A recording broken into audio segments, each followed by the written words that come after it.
Graça e paz, meus amados irmãos em Cristo Jesus. Hoje eu estou aqui mais uma vez para falarmos de cristianismo, para falarmos da nossa vida, da nossa salvação e dos fundamentos que são essenciais para a nossa vida. Uma das coisas que a gente tem maior dificuldade na vida cristã é entender os porquês.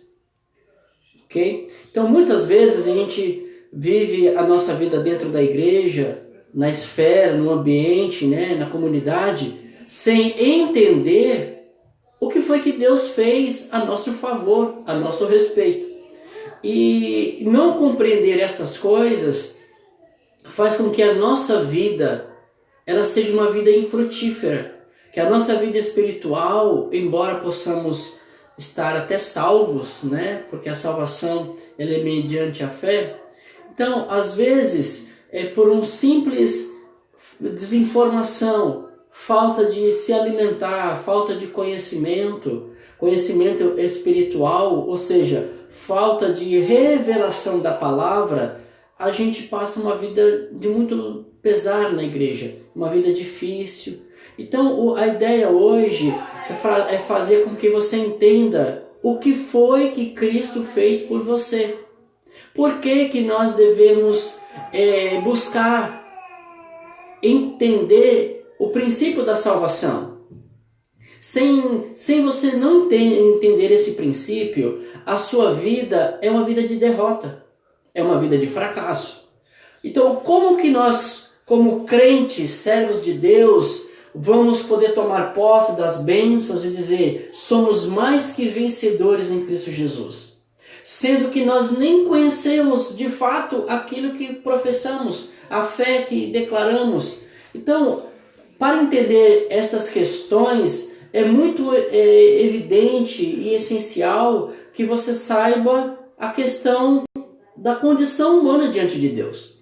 A condição humana, como eu venho falando sempre, porque eu entendo que quanto mais for abordado, quanto mais for falado as questões da condição humana e daquilo que Deus preparou para este homem no caso que eu estou dizendo é a raça humana, é o homem como um todo, um homem como raça. Então, olha bem, o pecado é a maior tragédia que poderia acontecer na vida de um ser humano.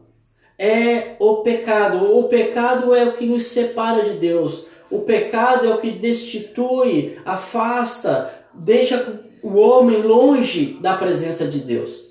E falando nessas questões, precisamos avaliar mais a fundo. A nossa mensagem como pregação do Evangelho, ela fica muito superficial quando nós não entendemos isso.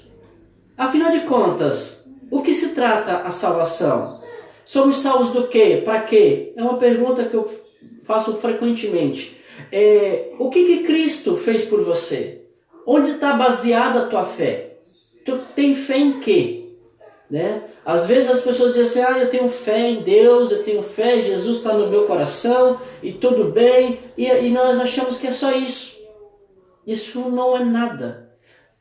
Primeiramente eu gostaria de fazer aqui um esboço muito rápido em relação das razões que você deve certificar-se, deve buscar imediatamente, ou se você já é um cristão, buscar intimidade, conhecimento, ou se você ainda não tem Jesus como seu Senhor e Salvador, buscá-lo o quanto antes, para que a tua vida venha ser uma vida totalmente diferente. Ok? Então, primeiramente nós precisamos falar do propósito de Deus. O propósito de Deus é que o homem fosse sua imagem e semelhança. Porém, com o pecado de Adão, isso não foi possível. O homem se torna, na verdade, a imagem e semelhança da árvore do conhecimento do bem e do mal, que é representada pela morte, que é nada mais que o enganador, Satanás, o diabo. O diabo enganador Satanás, esse é o seu nome, que é o nosso adversário, que é o acusador. Ok? Então vejamos bem. Como que o homem é salvo hoje? O homem é salvo pelo que faz? Basta fazer tudo certinho, né? Se a pessoa é crente, basta ir na igreja, cumprir lá os seus votos, viver a sua vida em obediência. É assim que a gente é salvo? Se você não é cristão, como que você acha que é salvo? É salvo porque você não matou, não roubou, não mentiu, não fez nada de errado? Eu sei que são muitas as variáveis, cada um tem um pensamento. Mas a Bíblia, ela relata o porquê o homem está separado de Deus. Vejamos lá em Romanos, capítulo 5. É essencial, é fundamental você saber disso. Vejamos, eu vou abrir aqui Romanos, capítulo 5. Que Deus abençoe vocês que estão participando.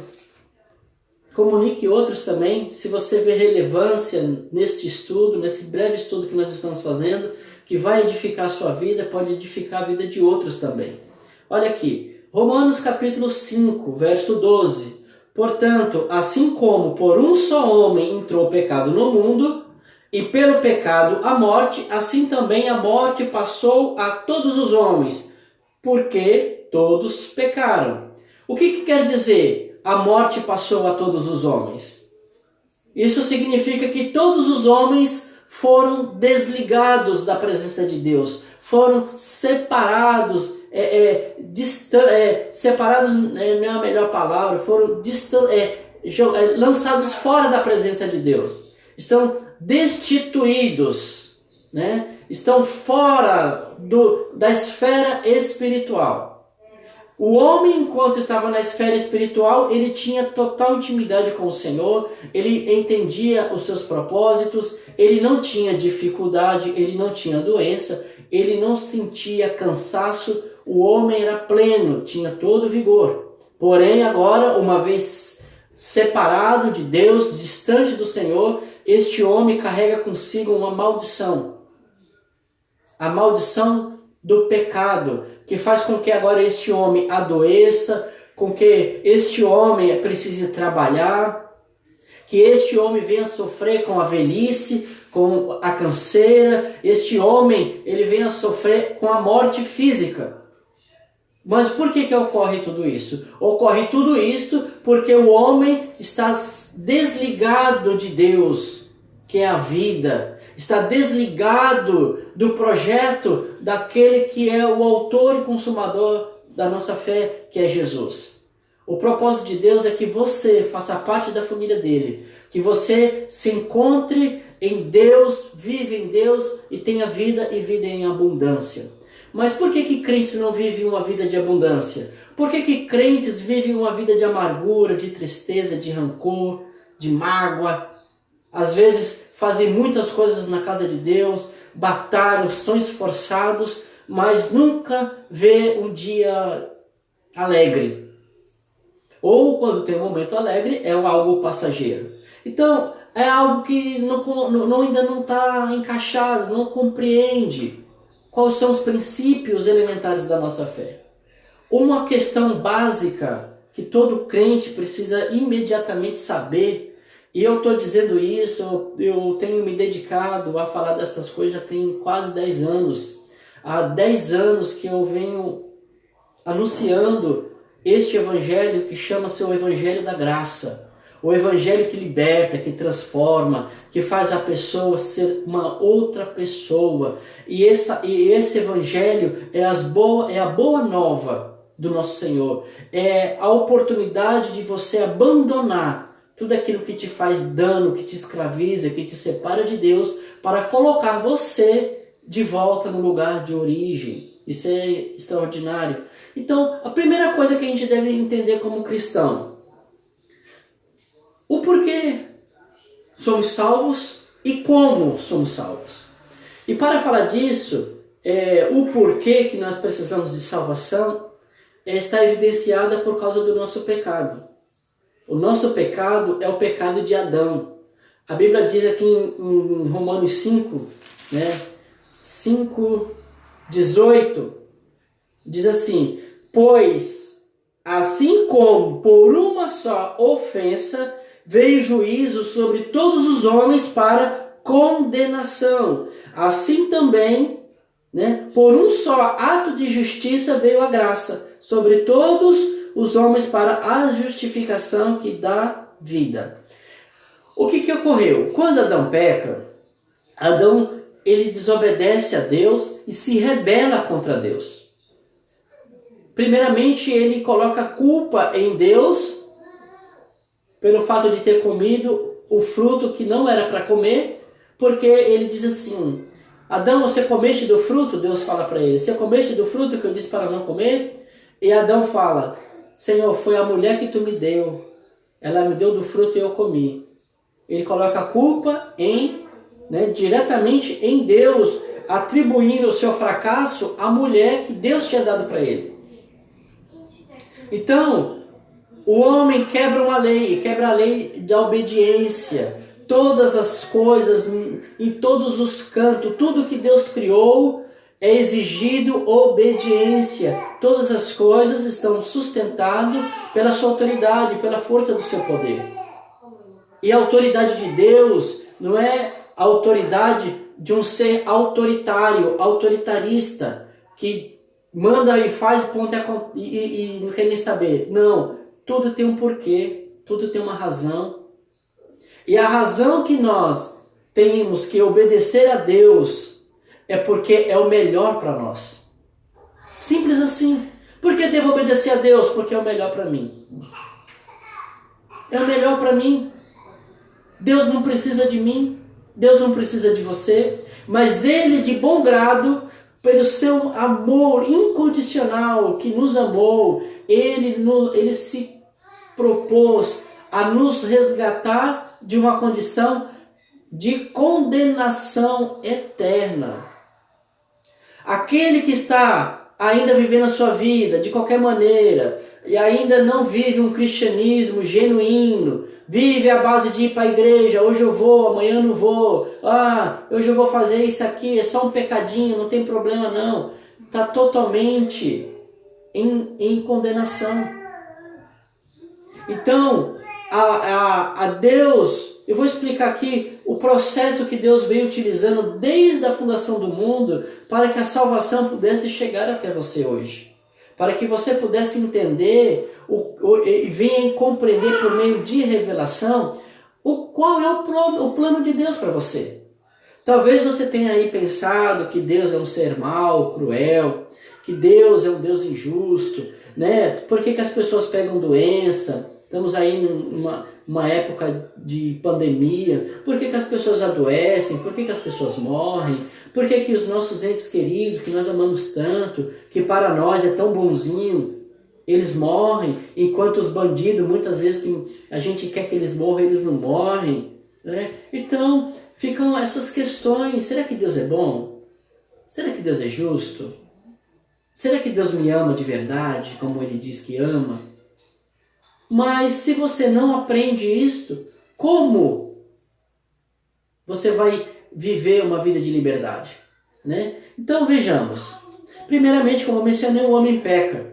O homem se torna transgressor da lei de Deus, porque ele rompe com uma ordem, não dá crédito à palavra de Deus. Então, o primeiro critério é o fundamento da fé. Tudo é por meio de crer. Tudo. Adão tinha que crer na palavra de Deus naquele exato momento. Adão, não coma. No dia em que você comer, você vai morrer. Você vai morrer e você vai ter que ser condenado a essa morte quando você fizer isso. Primeira coisa. A salvação, ela é um meio legal. A salvação, ela não acontece de qualquer maneira, a ponto que nós também possamos viver de qualquer maneira. A salvação, ela teve implicações muito sérias. Tanto quanto a condenação tem as implicações a nosso respeito, a salvação também tem suas implicações. A primeira implicação quanto ao pecado é que a palavra de Deus diz que o salário do pecado é a morte. Esse é o salário do pecado. né? Então, quando nós vemos que o salário do pecado é a morte,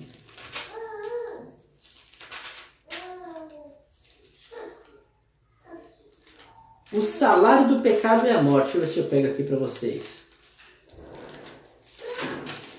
Ó, Romanos 6:23, né? Porque o salário do pecado é a morte, mas o dom gratuito de Deus é a vida eterna. Esse foi o dom gratuito que Deus sempre deu.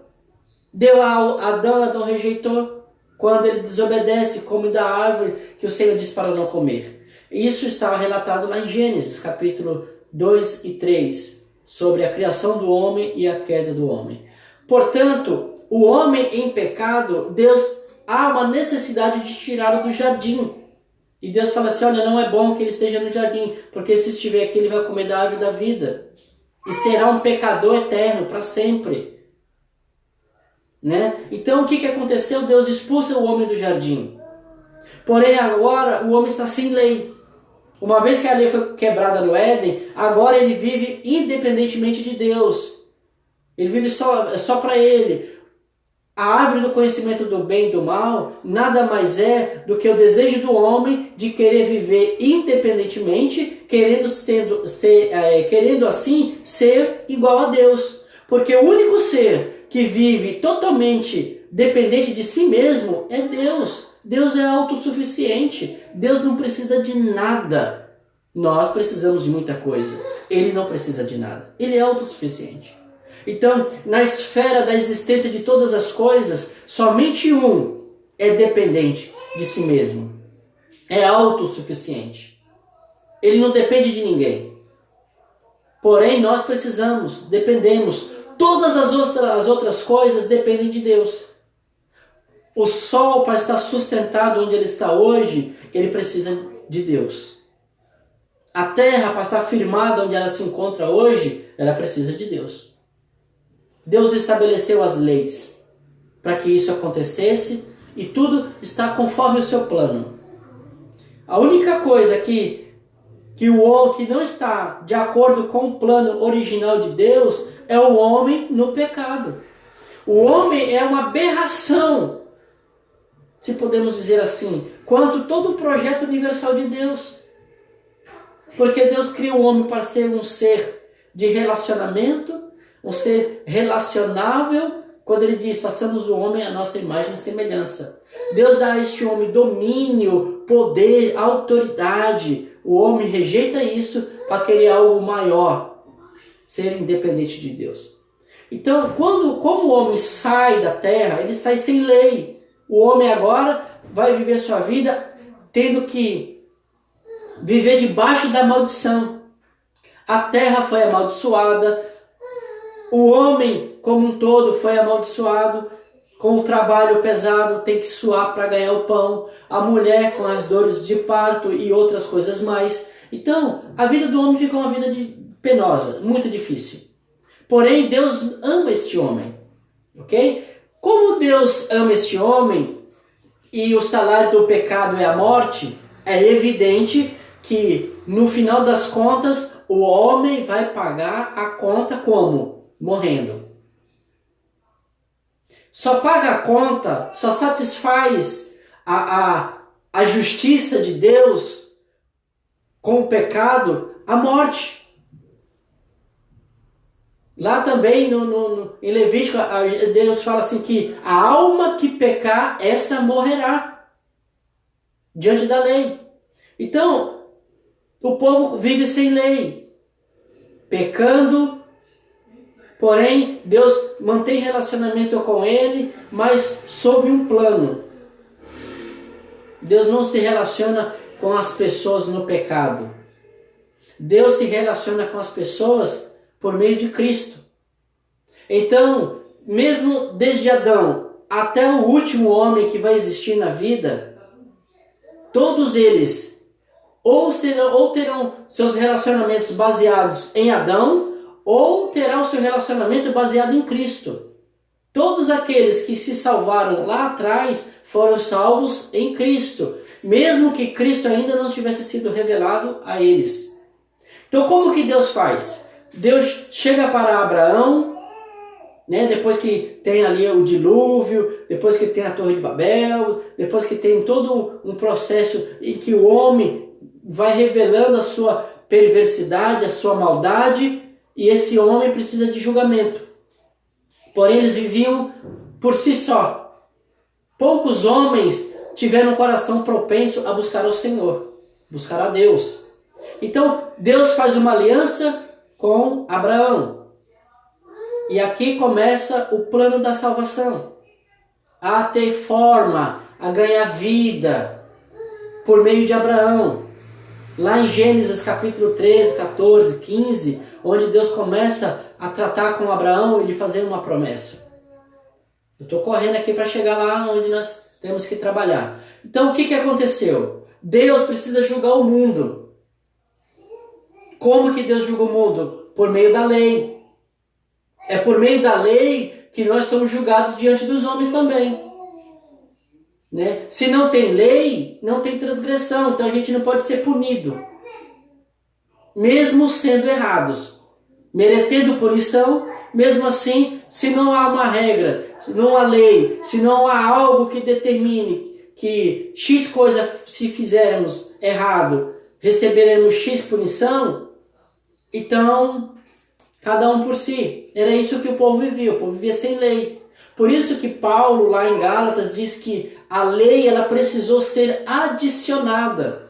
430 anos depois que Deus fez uma promessa para Abraão.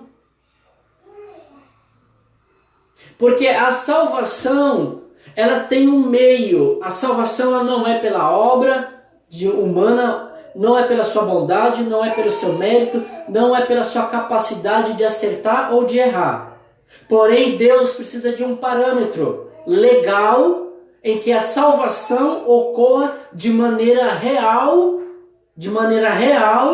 a consolidar a justiça de Deus que exige que o homem seja morto. O homem no pecado, a carne tem que morrer. Então, se Deus te ama, você já pode ter evidências agora de que Ele começou um plano. Mas não foi a partir do momento que o homem peca. Não. Deus começa o seu plano antes da fundação do mundo. A Bíblia diz que Deus nos conheceu antes da fundação do mundo, em Cristo Jesus. Então, antes de haver mundo, Deus pensou em mim e em você. Aquele animal que foi morto lá para tampar a nudez de Adão, aquilo ali já prefigurava Cristo, o meio da salvação. Então, olha como que Deus vem trabalhando na salvação. Deus separa Abraão e faz promessa. De Abraão nasce Isaac, de Isaac nasce Jacó. Tudo mediante a promessa de Deus. E de Jacó nasce 12 tribos, que logo vieram a ser constituídas 12 tribos de Israel. Essas 12 tribos receberam a lei de Moisés, quando Moisés tira aquele povo do Egito. Então, essa lei era o meio pelo qual Deus apontaria o nosso pecado. É assim que nós precisamos entender como que nós sabemos que somos pecadores por causa dos nossos atos. Como sabemos que nós não agradamos a Deus por causa dos nossos atos? Os nossos atos nos condenam. Aquilo que pensamos, aquilo que fazemos, mostra que há algo de errado em nós. Mas como sabemos disso agora? Quando tem a lei. Mas Deus colocou a lei, não foi para uma obediência, né, que você pudesse atender. Deus diz, obedece.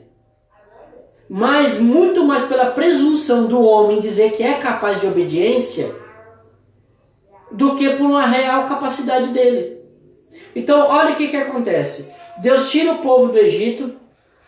Aquele povo sai debaixo de pecado. Eles pecavam. Eles saem debaixo da graça de Deus. Deus não condena eles, não castiga eles. eles são desobedientes, são murmuradores. Tudo bem. Por isso que eu digo que Deus, enquanto tratava com eles, baseado na sua graça e misericórdia, Deus não fez nada com eles. Eles viviam suas vidas erradas, mas Deus não lhe pesava a mão. Então, para revelar e poder julgar o povo, é necessário lei. Se nós estamos no trânsito e o trânsito está um caos, o que o governo faz? Os órgãos que administram o local coloca semáforo, faixa de pedestre, coloca placas que indicam a velocidade, isso e aquilo. Ou seja, por que tem agora placas? Por que tem semáforos? Exatamente pela seguinte questão. Há indivíduos que estão transgredindo a lei, só que como a lei ela não está escrita, não está demarcada em canto nenhum, as pessoas fazem o que bem entendem. Uma vez que agora tem placa, tem semáforo, tem consequência, todo aquele que infringir a lei se torna um transgressor da lei. Eles já eram, só que não sabiam disso. Não tinha como dizer para eles, você é um transgressor. Então o que acontece agora? Com a lei, Deus revela toda a transgressão que há no coração do homem.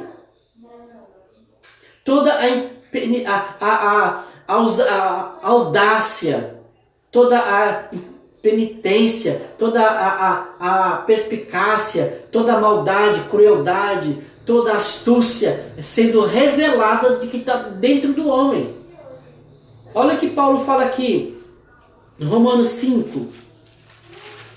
Deixa eu ver se eu encontro aqui. 5 não, vamos no 3. Né? 3. Olha o que está dizendo aqui. 3,19. Ora, sabemos que tudo o que a lei diz, aos que vivem na lei o diz, para que se cale toda a boca e todo mundo seja culpável perante Deus, visto que ninguém será justificado diante dele por obras da lei, em razão de que pela lei vem o pleno conhecimento do pecado. Então, há uma razão. Então, quando nós pregamos o Evangelho, que é o Evangelho graça, da justificação, as pessoas querem dizer que nós precisamos viver na lei, viver a lei. Porque para estes, você não viver a lei é você ser contra Deus. Mas a Bíblia em muitos lugares diz que você viver na lei é você, exatamente o contrário, é você ser contra Deus. Se você está vivendo numa lei, na antiga aliança, você está sendo contra Deus. Porque Ele já instituiu uma nova aliança. Se você ainda quer viver na antiga aliança, você está em sérios problemas. E eu vou explicar o porquê. Primeiramente, a Bíblia deixa bem claro que a lei ela é um ministério de morte. Olha que Paulo fala aqui em Coríntios, capítulo 3. 2 Coríntios 3, ele diz que o ministério da lei é um ministério de morte. E o porquê que é um ministério de morte? Porque uma vez que a lei revela o nosso pecado, automaticamente ela nos sentencia. Era isso que era o decálogo da lei. Não mate. Se matar, tem que morrer. Não adultere. Se adulterar, vai ser apedrejado. Não cobice. Se cobiçar, tem a penalidade. Ou seja, tudo isso e uma série de outras de ordenanças oriundas da lei ali da lei dada por Moisés ali no monte é o clímax de revelar o pecado no homem. Foi mediante a lei que Deus revelou o pecado do homem. Então, e como o homem se vê nesse pecado, agora sim, todo aquele que se enxerga que é um pecador, que está destituído, separado de Deus, agora ele pode buscar a boa nova. Por isso que o Evangelho é boa nova. Qual é a boa nova? Você é incapaz de agradar a Deus, você é capaz de obedecer a Deus, Não há nada em você que possa agradar a Deus. Então o que você precisa? De ser justificado. Então, a justificação, ela só pode existir porque existe a lei. Se não houvesse a lei, não haveria necessidade de justificar. De justificação, ou seja, de inocentar um culpado. Porque Paulo também ele vem abordando de maneira profunda a respeito de que antes, sem lei, eles viviam de lei para si mesmos, mas porém, onde não há lei, não há transgressão.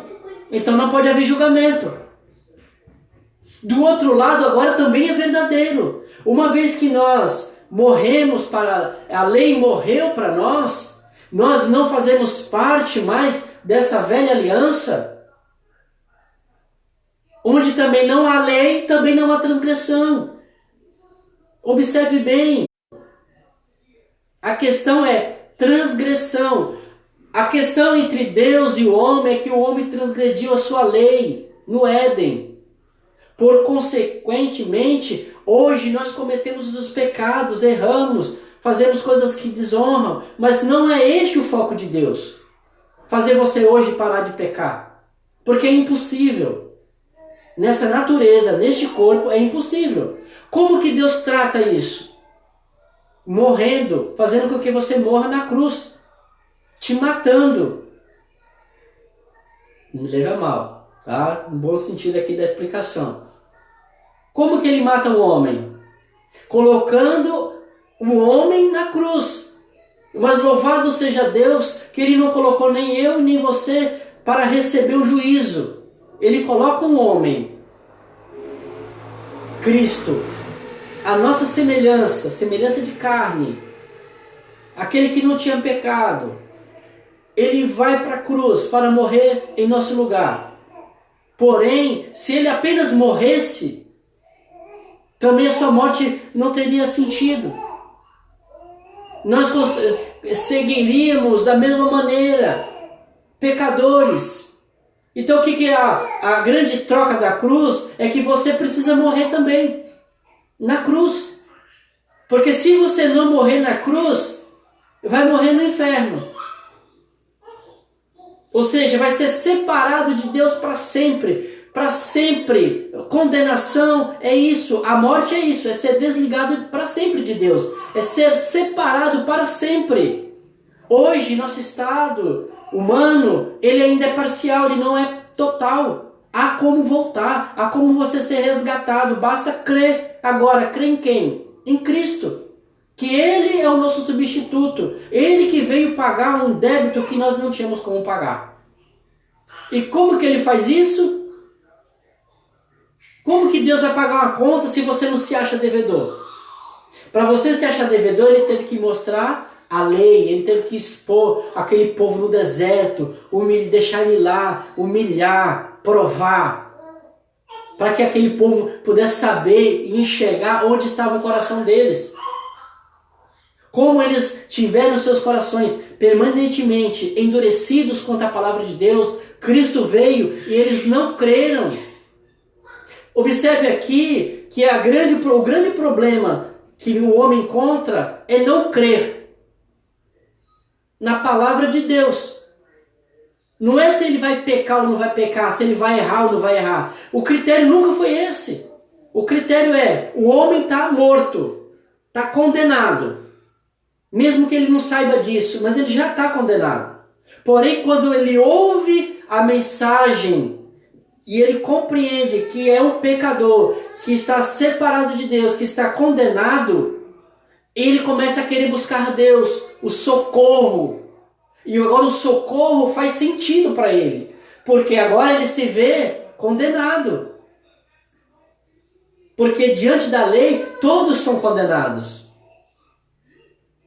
Todos, não salva um, não tem um.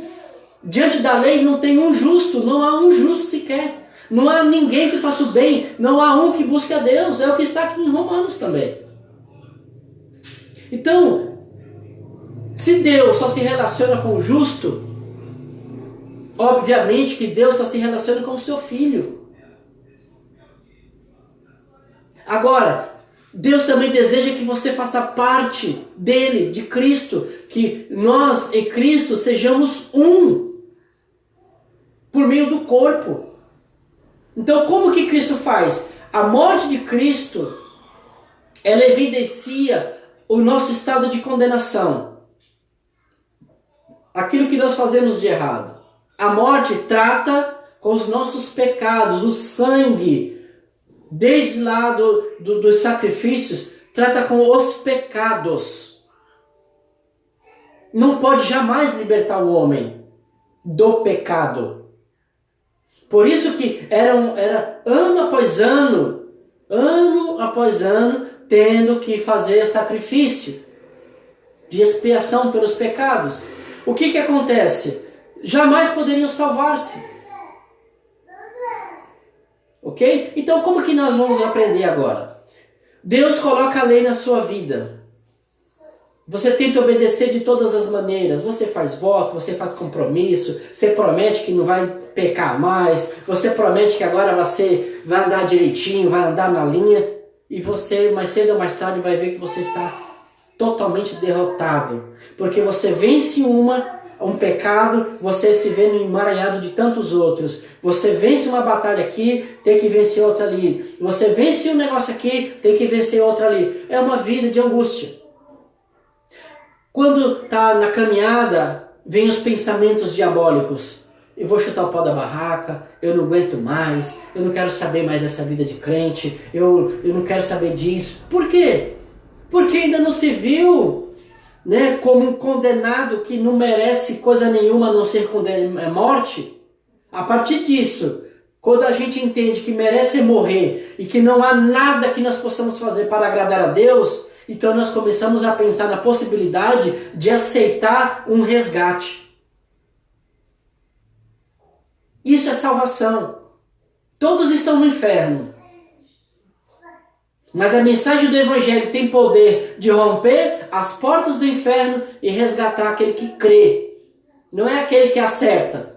Não é aquele que para de pecar. Não é o bonzinho. Não é o melhorzinho. Não é o que jejua mais. Não é o que ora mais. Não é o que prega bonitinho. Não é o que vive com a cara debulhada na Bíblia. Não é. É o que crê. E isso fica evidente quando nós olhamos lá em Lucas capítulo 18. Olha o que Lucas diz. Vamos só dar uma recapitulada aqui. A justificação é para aquele que crê, não é para aquele que faz a coisa certa. Ok? Olha o que Lucas diz. Jesus começa a fazer uma parábola. E ele diz assim, propôs uma parábola a alguns que confiavam em si mesmos. Porque se considerarem justos.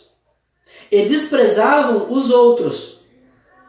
Como que é isso aqui? Vamos só explicar aqui.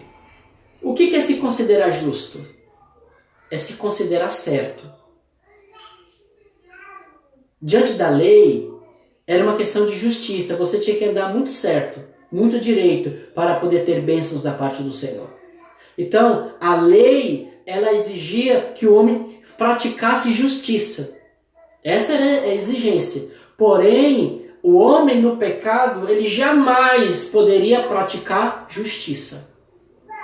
Por isso que a lei vem para aguçar o pecado, para revelar o pecado, para incitar, para fazer com que o pecado saia de dentro e se revele. Ok? Então, aquelas pessoas, os doutores da lei, eles se achavam justos. Por quê? Porque eles faziam coisas boas, eles viviam de aparência. A lei ela só tratava a aparência. Não tratava o cerne lá no íntimo. Olha como que Jesus faz a parábola. 2 homens subiram ao templo com o propósito de orar. Um fariseu e o outro publicano. O fariseu, posto em pé, orava de si mesmo para si mesmo. Desta forma: ó Deus, graças te dou, porque não sou como os demais homens, roubadores, injustos, adúlteros, nem ainda como este publicano. Jejuo 2 vezes por semana e dou o dízimo de tudo quanto ganho.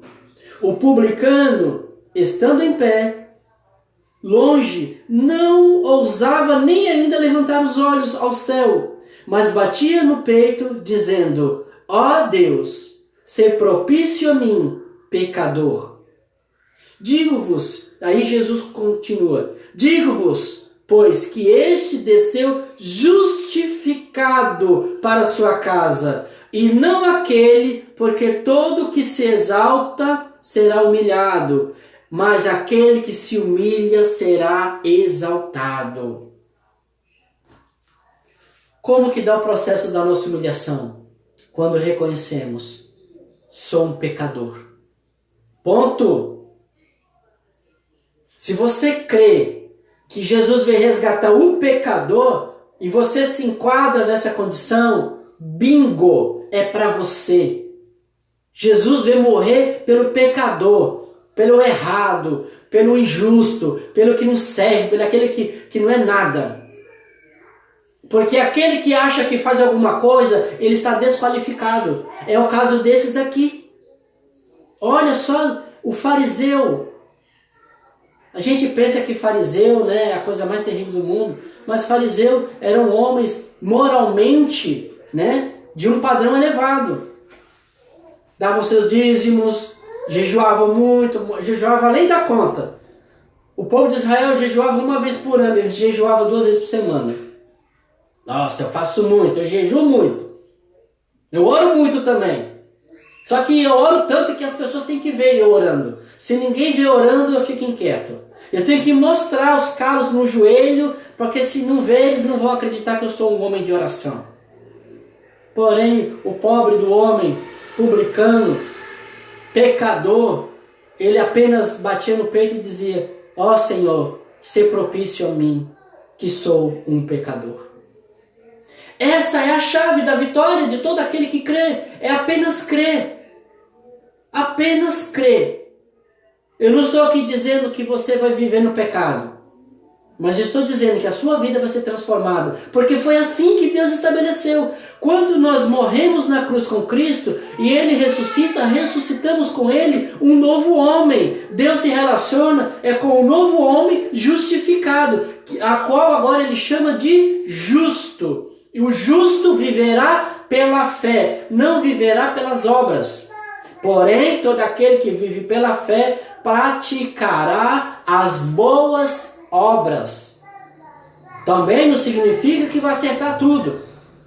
Mas o seu coração regenerado, a sua vida sendo moldada à luz do Espírito Santo, a sua vida recebendo o alimento de Deus, vida do céu, você não vai ser mais o mesmo. Porque se você não crê que é justificado, de maneira nenhuma você tem parte com Ele. Se você está tentando ainda fazer coisas boas para agradar a Deus, fazer muitas coisas para chamar a atenção de Deus, você está equivocado.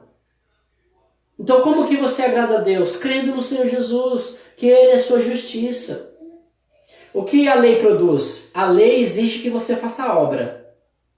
Essa é a demanda da lei. A lei, ela exige que você obedeça a Deus em tudo. Onde está o erro daqueles que querem viver os moldes da lei? Primeiro, eles querem viver a lei... Não! A lei que não tem mais é a lei cerimonial. Mas nós precisamos impor sim a lei moral. Nós temos que pôr disciplina. Cai na lei, porque toda lei, quando a Bíblia fala da lei, ela está falando dos 10 mandamentos, está falando de comportamento. Embora as cerimônias, todas as festas, tudo estava contido na lei, mas o resumo da lei é tratar comportamento, seja cerimonial, seja na sua vida comum, seja no que você faz, em qualquer canto, tudo exige comportamento. Não faça isso, não toque naquilo, não é isso que Paulo fala lá em Gálatas? Não toque isso, não manuseie aquilo, não faça assim, não pode, isso e aquilo. Era a lei. Qual é o problema que a lei causa em nós? A incompatibilidade. A lei é santa, mas ela não nos faz santo. A lei é boa, mas ela não nos torna bom. Está entendendo a diferença? A lei é justa, mas ela não nos torna justo. Antes ela nos condena. Porque é diante da lei que é revelado todo o nosso pecado. Então, se é revelado um pecado em nós, você precisa ser julgado. Então, por isso que o sacrifício de Cristo, ele vem tratar com os nossos pecados do comportamento, e ele vem tratar com a árvore, a árvore que dá todos os frutos, que são os pecados. E Deus nos trata pela raiz. Agora, não é uma questão de se comportar bem. É uma questão de ter o seu representante. Quem é o seu representante? Se você está na lei, você está no velho homem. As suas tentativas de agradar a Deus em obediência vai ser um fracasso. Às vezes você está lutando aí contra o adultério. Eu não vou adulterar, porque não pode, porque Deus não permite. Quanto mais você luta na tentativa de não fazer isso, você pode até conseguir manter um padrão, fingir que não aconteceu nada, mas cedo ou mais tarde você vai cair. Se você tem lá o desejo de roubar e você fala, não posso roubar porque não é de Deus, isso não pode. Quanto mais você deseja não roubar, você vai acabar roubando. Quando você não quer mentir, não posso mentir porque mentir é pecado e eu não posso mentir, vai acontecer tanta coisa que você vai acabar mentindo. Quando você se vê livre da lei, toda a sua consciência agora é limpa. Então, quando você erra, você sabe que o seu problema já foi resolvido. Você pode ter paz agora. Olha o que Gálatas fala. Romanos diz assim, Romanos 5:1. Justificado, pois, mediante a fé temos paz com Deus, por meio de nosso Senhor Jesus Cristo, por intermédio de quem obtivemos igualmente acesso pela fé. É uma questão de você crer. Quando você tem que crer que Jesus te ama? Quando você errar. Quando você tem que crer que a cruz foi suficiente para a sua vida? Quando você errar. Quando você se mantém afastado da lei, o inimigo, que é o acusador, né, que é o promotor, ele não tem poder na tua vida. Porque a maior estratégia de Satanás é que você viva pela lei. E na lei acontece algo terrível. A lei te impede de amar. Quando o outro peca, olha lá, o pecador, o imundo, merece ser expulso mesmo, merece banco. Se fosse eu expulsava da igreja. É isso que acontece. A lei nos impede de amar. A gente fica avaliando. Fulano errou. Fulano está pecando. Nossa, fulano não merece salvação. A gente começa a se achar bons, como o da parábola aqui, e os outros não prestam. Eu não sou como aqueles pecadores lá não sou como eles não. Eu não minto, eu não roubo, eu não ando prostituindo. Mas a mente, né, o centro da sua vida, lá no profundo, está totalmente contaminado. Se lá dentro, a Bíblia fala que nós já nascemos com isso, não interessa o que você faz, o que importa é o que está dentro. Deus veio tratar o que está dentro. Por essa razão, quando Cristo vier nos buscar, receberemos um novo corpo. Aí sim, a obra totalmente concluída. Então, ao você viver preso na lei, a sua vida é uma vida de derrota. É uma vida de fracasso. Você não consegue exercer o seu ministério bem. Você não consegue desempenhar os seus dons com excelência. Porque a lei ela te impede de você viver para Deus. A lei te impede de você conhecer um Deus que quer se relacionar. Simplesmente Ele quer se relacionar com você. E à medida que você vai vendo a bondade de Deus, isso vai operando de uma maneira tão profunda no seu ser, que você vai mudando os maus hábitos. Porque é uma questão de consciência. Não é uma questão de mandamento, de lei, não. É uma questão de consciência. O que tem mais poder em nossa vida? É quando nós fazemos algo porque alguém mandou? Ou quando nós fazemos algo porque entendemos os princípios e as implicações de algo? Eu tenho certeza que você prefere fazer algo daquilo que você tem conhecimento, das razões, os porquês, os benefícios, os malefícios, do que simplesmente uma obediência cega. A gente às vezes quer colocar que os irmãos obedeçam os mandamentos. Os irmãos não sabem nem qual é o primeiro mandamento. Qual é o primeiro mandamento? Não sei. Mas tem que obedecer. A gente vai fazer evangelização, a primeira coisa que a pessoa se depara na rua pregando o que é necessário para ser salva? É necessário não matar, não roubar, né? Ser bonzinho. Não, mas que tal você aceitar Jesus? Não, é muito difícil, né? A gente vive pecando, né? A gente vive errando, não tem como, né? A gente tem que obedecer e a gente não obedece. Você vê que mesmo sem lei, eles vivem à base da lei. Eles servem de lei para si mesmos. Então o que Paulo está dizendo? Que quando a lei ela não revela em nós o pecado, por causa da nossa dureza do coração, não há vida, não há espírito. Olha o que Paulo diz lá, onde eu estava querendo dizer para os irmãos, lá em 2 Coríntios, capítulo 3. Olha que interessante, veja bem. Vamos ver se você está seguindo aí meu raciocínio. Olha aqui. Paulo diz que o ministério da lei é o ministério de morte. E ele explica algumas coisas interessantes. Vejamos. Capítulo 3, verso 1. Começamos, porventura, outra vez, recomendar-nos a nós mesmos? Ou temos necessidade, como de alguns, cartas de recomendação para vós outros? Ou de vós? Vós sois a nossa carta, escrita em nosso coração, conhecida e lida por todos os homens, estando já manifesto como cartas de Cristo, produzida pelo nosso ministério, escrita não com tinta, mas pelo Espírito do Deus vivente, não em tábuas de pedra, mas em tábuas de carne, isto é, nos nossos corações.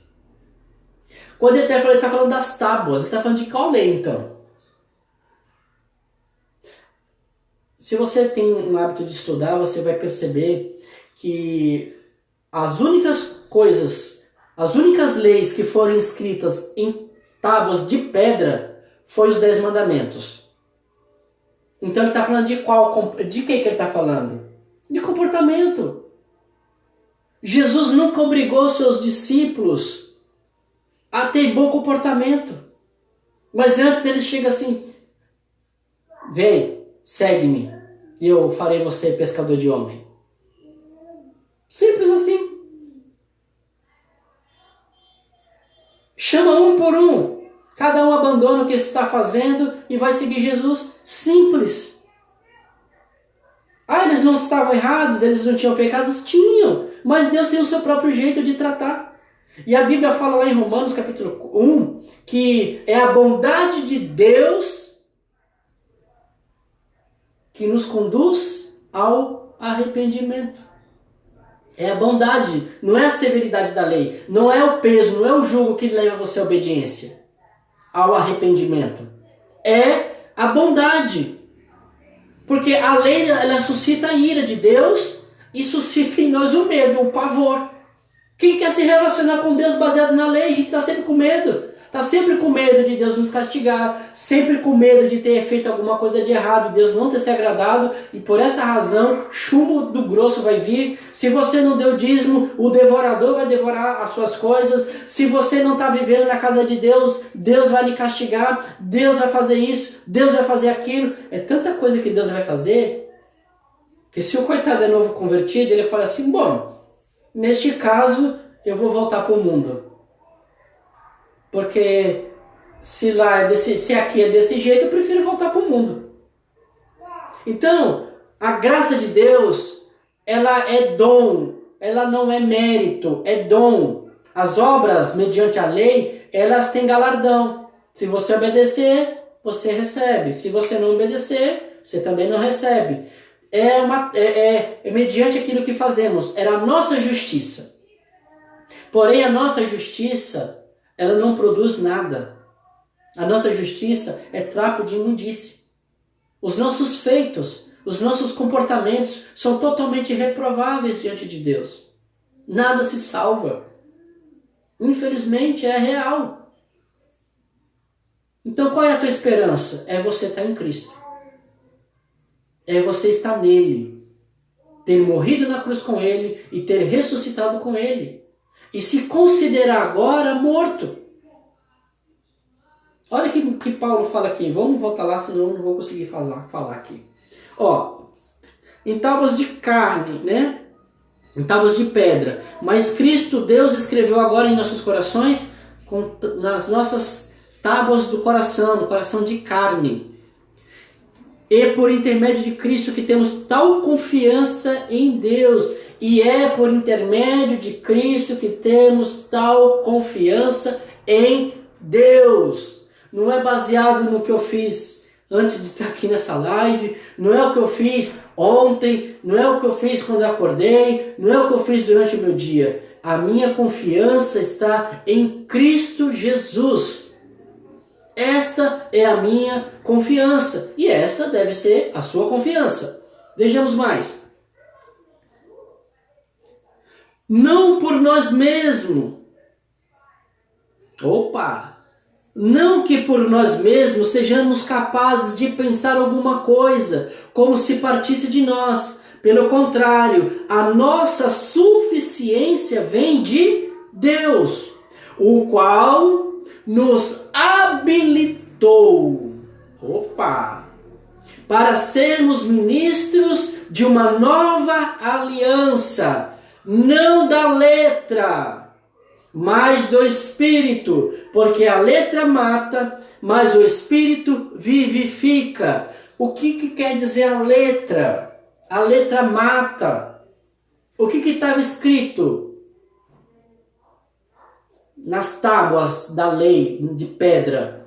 A lei. A lei foi escrita. Eram letras. E isso nos tornava continuamente devedores. Todo ano era necessário fazer sacrifício. Todo momento, não pode tocar no imundo, não pode fazer isso, não pode fazer aquilo. Por que Deus fez isso?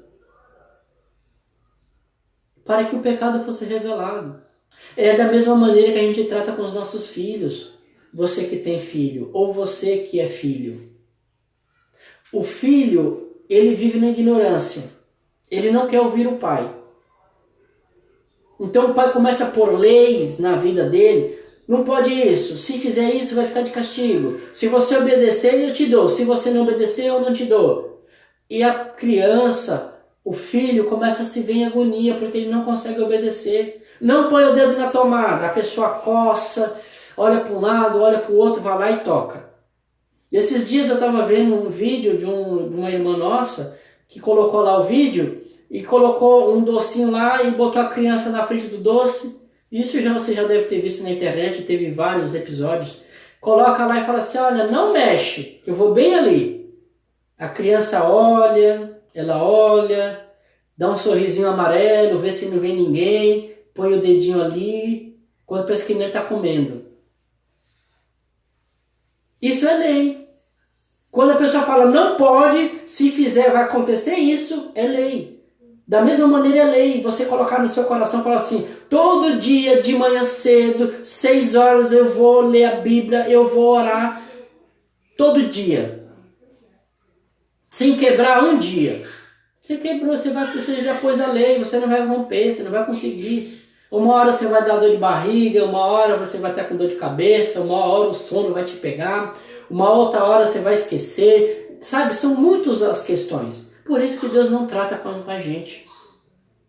E sabendo que Deus, quando ele faz uma aliança com Abraão, não foi necessariamente com Abraão que ele fez uma aliança. Ele fez uma aliança com Cristo. Está tão maravilhosamente palpável para você agora, tangível, acessível. Isso é o símbolo da figueira, da videira.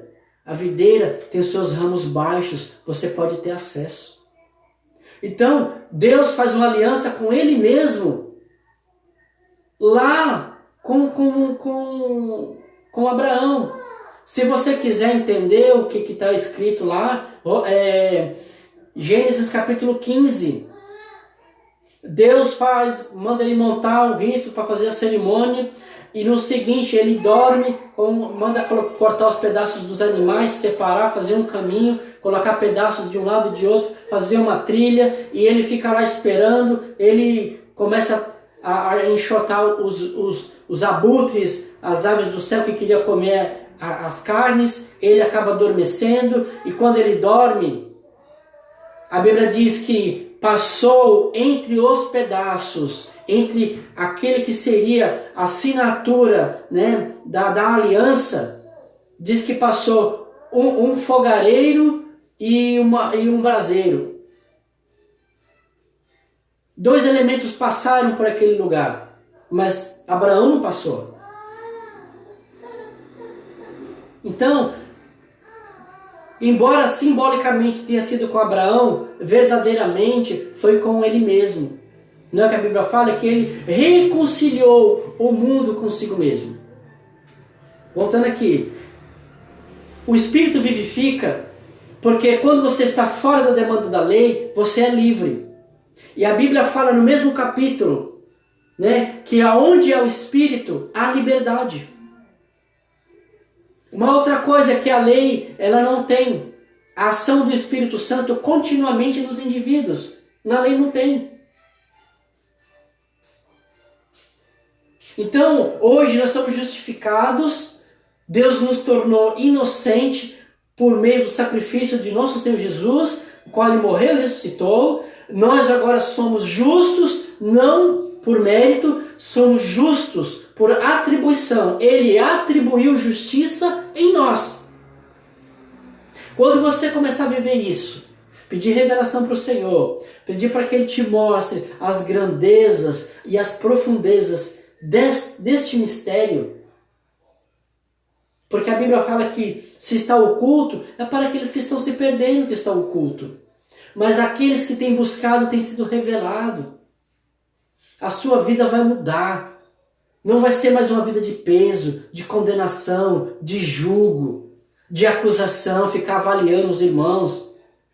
Não que nós não devemos repreender os irmãos quando estão errados. Não que não devamos ser repreendidos também quando estamos errados. Mas é que a nossa vida não é a vida mais de ficar investigando a vida dos outros. A nossa vida é de se alimentar da justiça de Deus. Quanto mais eu me alimento, mais eu compreendo. E quanto mais eu compreendo, mais distante eu quero ficar do pecado. E quando eu confessar que o Senhor Jesus é minha justiça, justificado estou. Aquele homem só diz: Senhor, seja propício a mim que sou um pecador.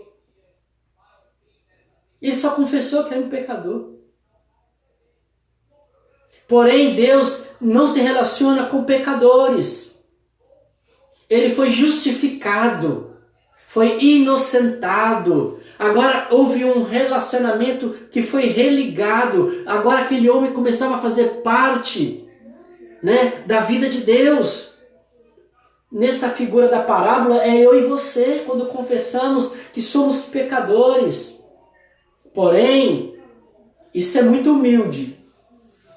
É humilde você chegar para Deus, você está lá no mundo, debaixo do pecado, e chegar para Deus e falar: Senhor, seja propício a mim que sou um pecador. Vai para casa. Você está justificado.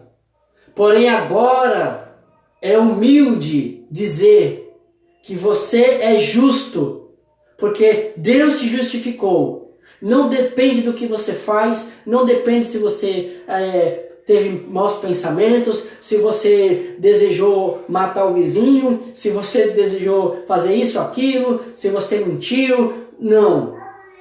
Porém, você confessando que Jesus é a tua suficiência, que Ele morreu por você, Ele é a tua justiça. Justiça de Deus. Então, você precisa de justiça. Olha o que diz aqui, para a gente concluir essa parte. E se o ministério de morte gravado em letras, em pedras, está dando continuidade lá de que a letra mata, mas o Espírito vivifica. Esse é o 7. 3, capítulo, versículo 7. Capítulo 3, versículo 7. Esse é o ministério de morte, da morte, gravado em letras, em pedras, se revestiu de glória, a ponto de os filhos de Israel não poderem fitar a face de Moisés por causa da glória do seu rosto. ainda que desvanecente, como não será de maior glória o ministério do Espírito? Olha, está falando que aqui é o ministério do Espírito, porque lá na lei não era o ministério do Espírito, era o ministério de morte. Porque se o ministério da condenação foi glória, em muito maior proporção será glorioso o ministério da justiça. Aleluia! O ministério da justiça. Não é a minha nem a sua. A justiça aqui é Cristo. O ministério de Cristo. Porquanto, na verdade, o que outrora foi glorificado neste respeito, já não resplandece. A lei já não resplandece mais. A lei se apagou. A lei não tem mais vigor. Ela estava enferma. Né? Que fala lá em Hebreus. Porque se o que se desvanecia teve sua glória, muito mais glória tem o que é permanente. Tendo, pois, tal esperança, servimos-nos de muita ousadia no falar, e não somos como Moisés, que punha véu sobre a face, para que os filhos de Israel não atentassem na terminação do que se desvanecia, daquilo que ia se desfalecendo, se apagando. Mas os sentidos deles se embotaram. Os sentidos deles ficaram cauterizados. Pois até o dia de hoje, olha aqui, isso é para os dias de hoje. Pois até o dia de hoje, mesmo que ele estivesse se referindo àquele tempo, ela é para nós também hoje. Pois até o dia de hoje, quando fazem a leitura da antiga aliança, o mesmo véu permanece, não lhe sendo revelado que em Cristo é removido. Quem vive pregando a velha aliança, pregando lá e que Deus vai mandar, e Deus vai fazer, e a ira de Deus vai pegar você e vai fazer isso, vai fazer aquilo, está dizendo aqui que para ele ainda não foi revelado. Ele não tem revelação daquilo que já foi, daquilo que não é mais. Então ele continua em algo que para nós, que para o Senhor já foi removido. É o que está escrito aqui. Não lhe sendo revelado que em Cristo é removido. Mas até hoje, quando é lido Moisés, o véu está posto sobre o coração deles. Quando, porém, alguns deles se convertem ao Senhor, o véu lhe é tirado. Ora, o Senhor é Espírito, e onde está o Espírito do Senhor, aí há liberdade. E todos nós, com o rosto desvendados, contemplando como por espelho a glória do Senhor, somos transformados de glória em glória na sua própria imagem, como pelo Senhor,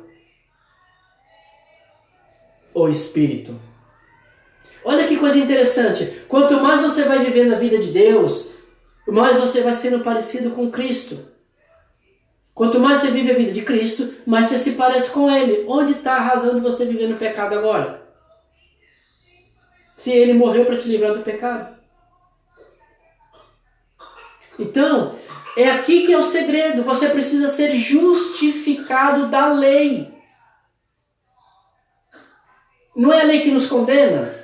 Não foi a lei que condenou Adão lá no Éden? E não é a lei que tem hoje, né? Enquanto nós não somos cristãos, não reconhecemos Cristo como Senhor, a lei está sobre nós. Então, essa lei, ela nos acusa e ela nos condena. Ela diz, você não merece, você vai ser condenado. O que é interessante é que às vezes queremos viver nos moldes da lei, nos empenhamos, nos esforçamos, fazemos tudo com todo vigor, aí de repente nós falamos assim, eu fiz o que deu, né? Esse foi o meu melhor, foi até aqui que eu pude fazer para Deus. Pois eu vou te dizer uma coisa, Deus não aceita o teu melhor, porque é exatamente isso, a lei ela condena o melhor dos homens, porém a graça justifica o pior dos homens. Isso é maravilhoso. A graça, ela condena o melhor dos homens. O homem pode ser bom, pode ser tudo. Se ele fez 99, já está desqualificado. Olha o que diz aqui no Romanos capítulo 4. Romanos capítulo 4. Vamos falar da justificação para a gente poder encerrar. Romanos capítulo 4. Ele diz que se Abraão foi justificado pelas obras, ele tem que se vangloriar. Porém, não diante de Deus. Olha que coisa. E às vezes nós queremos glória porque nós oramos muito. Queremos glória porque nós somos tão empenhados na casa de Deus. Só que nós vamos nos vangloriar, porém não em Cristo. Vamos ter que nos gloriar em nós mesmos. Porém, se você ora muito, jejua muito, se você é um camarada dedicado à casa do Senhor, sabendo que nada disso é seu, nada disso vem de você, que tudo isso é a maravilha do céu na tua vida. Você não vai ser soberbo, vai ficar abrindo boca, eu oro, eu faço, eu aconteço. Não vai ser como aquele fariseu. Você vai estar sempre olhando para Deus e vai ser muito obrigado, Senhor. Porque é o Senhor em mim. Como Paulo diz, essa vida que eu vivo pela fé. Eu já não sou mais eu. É Cristo em mim. Olha que coisa maravilhosa. E essa vida que eu vivo pela fé. É viver pela fé. Paulo, quando está falando essa passagem que eu referi agora, ele está tendo um duro embate com Pedro, por causa de comportamento. Pedro queria se comportar bem na frente dos judeus, mas na frente dos gentios, ele fazia tudo que o gentio fazia. E ele é duramente repreendido, e Paulo fala, essa vida que eu vivo é pela fé, não é baseado nas coisas, não é baseado na obra. Porque eu morri com Cristo, já não sou mais eu. Gente, que maravilha! Se você declarar que não é mais você, é Cristo, se você tiver esse sentimento profundo de querer viver a vida que Deus te deu, você vai ser grandemente abençoado, a sua vida vai florescer. E eu não estou aqui primariamente falando de bens materiais, não, estou falando da sua vida mesmo, do seu relacionamento com Deus. O que vai resultar nisso? Prosperidade para a sua vida. Você pode passar lutas e aflições, mas você não vai ser desamparado. Você pode errar, pecar, mas continua crendo que o Senhor Jesus é a tua justiça. Ele que morreu por você. Ele que ressuscitou por você. Ele que está à destra do Pai como teu representante hoje. Isso é maravilhoso. Então, olha o que Paulo fala. Romanos capítulo 4, verso 4. Ora, ao que trabalha, o salário não é considerado como favor, e sim como dívida. Paulo está falando no contexto do capítulo 3, falando da lei, né? De que não há, do pecado, da lei, que não há ninguém que obedece, nenhum justo, não há nada que ninguém possa fazer que venha agradar a Deus. E ele vem aqui no capítulo, vem falando da lei, papapá. Quando chega no 4, ele põe Abraão em cena. E Abraão foi justificado pela fé, não foi justificado pelas obras. E ele diz assim, que o trabalhador que trabalha, o salário não é favor, é dívida. Ele está fazendo uma referência à lei. Ele está fazendo uma referência à lei. Por quê? A lei era demanda. Você obedecia e você receberia por aquilo que você obedeceu. Era mérito. Era algo que você tinha que conquistar. Era mérito. Então, não era que Deus estava sendo gracioso. Deus estava dando aquilo que é justo. Você não fez? Então você merece. Eu não falei que eu ia te dar? Você cumpriu? Está aqui. Se o povo cumprisse, o povo era abençoado. Se o povo não cumpria, o povo não era abençoado. Porém, agora, olha o que ele fala no verso 5. Mas, ao que não trabalha, porém crê naquele que justifica o ímpio, a sua fé lhe é atribuída como justiça. Aparecido, o que significa isso? A minha fé é atribuída como justiça. Significa que Deus agora te inocentou. Não há mais condenação, culpa. Ele apagou da memória tudo que dizia a teu respeito. Você agora é inocente. Porque você creu que foi esse o plano que ele estabeleceu. Que o homem, para ser salvo, ele precisaria crer e receber justificação. É assim que a salvação acontece. A justificação é o teu novo nascimento. É a regeneração do teu espírito. Ok? Então, e aí ele continua no 6.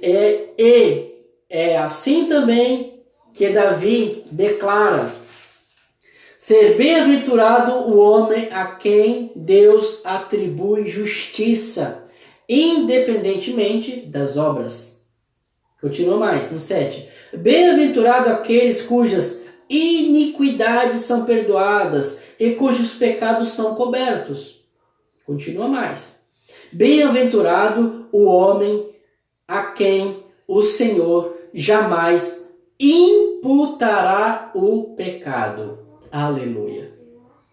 De novo, 4, versículo 8. Bem-aventurado o homem a quem o Senhor jamais imputará o pecado. Podemos colocar outra linguagem aqui. A quem o Senhor jamais acusará do pecado. A quem o Senhor jamais se lembrará do pecado. A quem o Senhor jamais colocará a culpa nele por causa do pecado. Jamais. Isso é fé. Isso você precisa crer. E aqui é o desafio para todo aquele que está na terra. E aquele que crê. Crer, você pode até crer. Agora, viver pela fé é uma outra esfera. É uma outra realidade. Viver pela fé não é meramente saber de alguma coisa. Não é um mero conhecimento mental. É experiência de vida. Entendeu? Viver pela fé exige experiência. Não exige conhecimento teológico. Não exige que você seja um homem que conheça tudo, que faça muitas coisas boas na igreja, bonitinho. Tem que ter experiência. E quanto mais experiência, mais você vê a grandeza do amor dele por você. Vamos pular os 5 e vamos encerrando por aqui. Só para a gente poder concluir. A justificação é algo definitivo. É irreversível. Deus não pode te justificar agora e te condenar daqui a pouco. É justiça irreversível. Justificado está para todo sempre. Você pode até não perceber isso nas pessoas.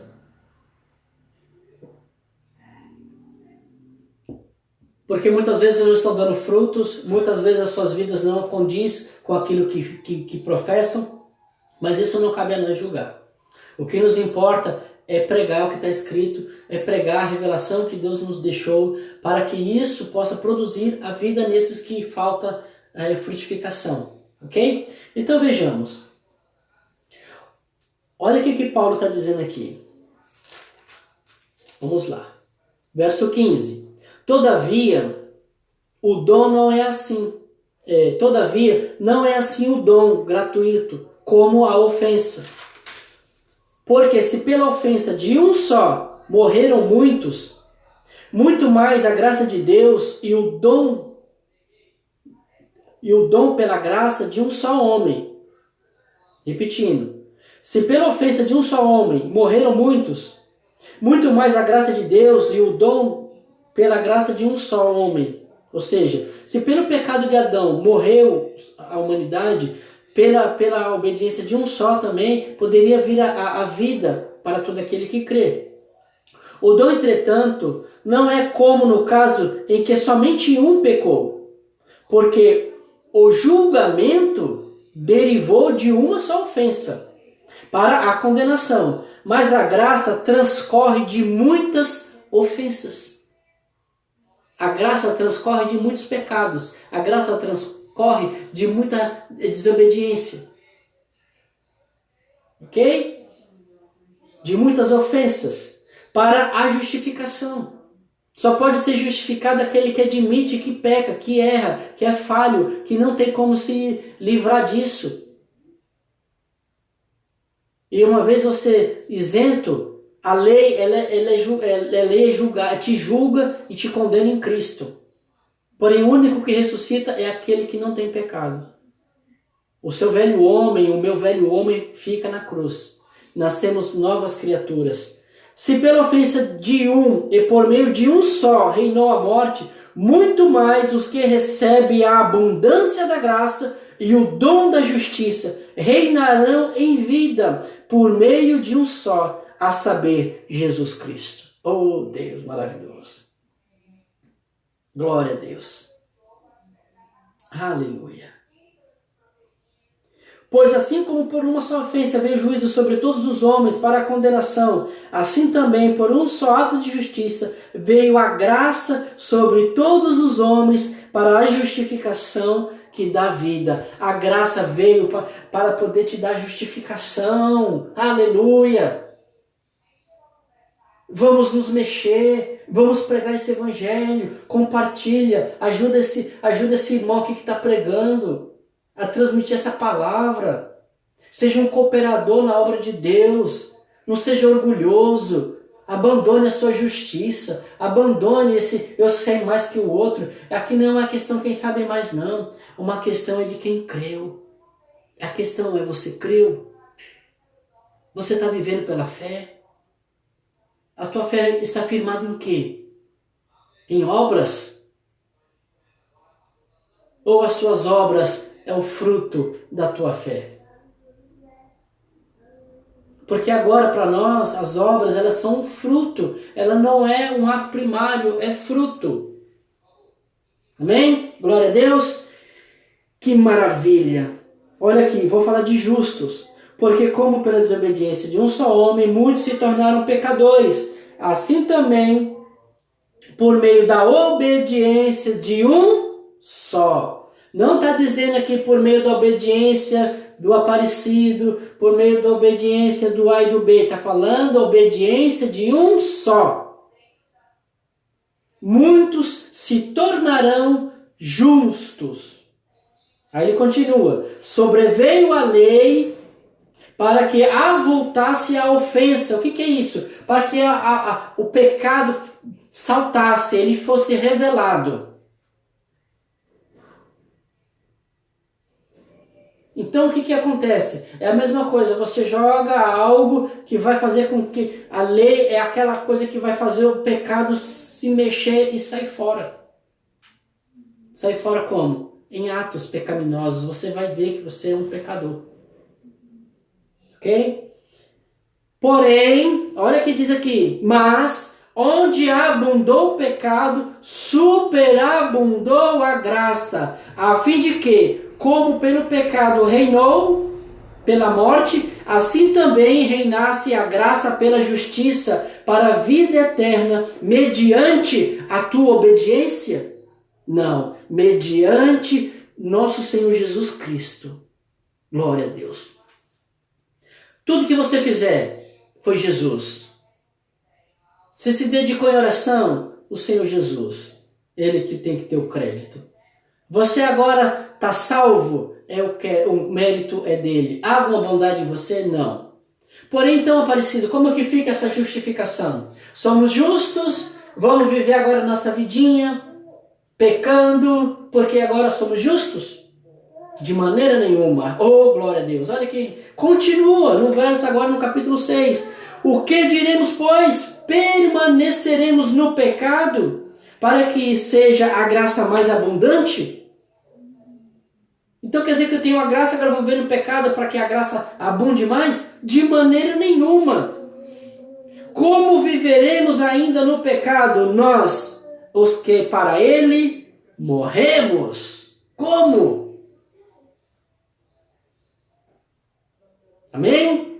Glória a Deus. Eu tenho certeza que você que está me ouvindo neste momento, que Deus tem algo maravilhoso para a sua vida. E não é profetada não. É palavra de Deus que está dizendo que você pode ter uma vida abundante. Você é escolhida de Deus. Deus morreu por você. Jesus morreu por você para que você pudesse ter vida abundante, para que a graça pudesse operar nos seus membros, para você poder servir a Deus agora em novidade de vida. Aleluia. Vamos lá para 1 Pedro. Esses últimos versículos aqui eu já encerro. O novo nascimento é a grande maravilha do Evangelho. Você tem que morrer e ressuscitar. Porém você morre, o seu velho homem fica e você ressuscita juntamente com Cristo. Ou seja, você nasce uma nova pessoa, justificada. Olha o que diz aqui. Aquele que tem 1 João capítulo 5, está falando da fé. Que a fé é aquilo que vence o mundo, é a nossa fé. Porque todo o que é 5:4. 1 João, capítulo 5, versículo 4. Porque todo o que é nascido de Deus vence o mundo. Esta é a vitória que vence o mundo, a nossa fé. Quem é o que vence o mundo, senão aquele que crê ser Jesus, o Filho de Deus? Quem é que vence o mundo a não ser estes? Que crê que Jesus é Filho de Deus e morreu por nós. Olha lá, verso 18. Sabemos que todo aquele que é nascido de Deus não vive em pecado. Antes, aquele que nasceu de Deus o guarda e o maligno não lhe toca. Sabemos que somos de Deus e que o mundo jaz no maligno. Aleluia. Amém? Que Deus abençoe você, meu querido, minha querida, que você possa estar no seu ministério com ousadia, falando a verdade, pregando o evangelho, anunciando ao povo que está lá no mundo agora, com medo, atemorizado, sabe, angustiados. Você precisa falar que tudo que está acontecendo neste mundo é por causa do pecado. É o pecado. Porque o mundo jaz no maligno. Mas todo aquele que crê receberá o dom da justiça e a dádiva da graça. Justiça é dom. A graça é dom.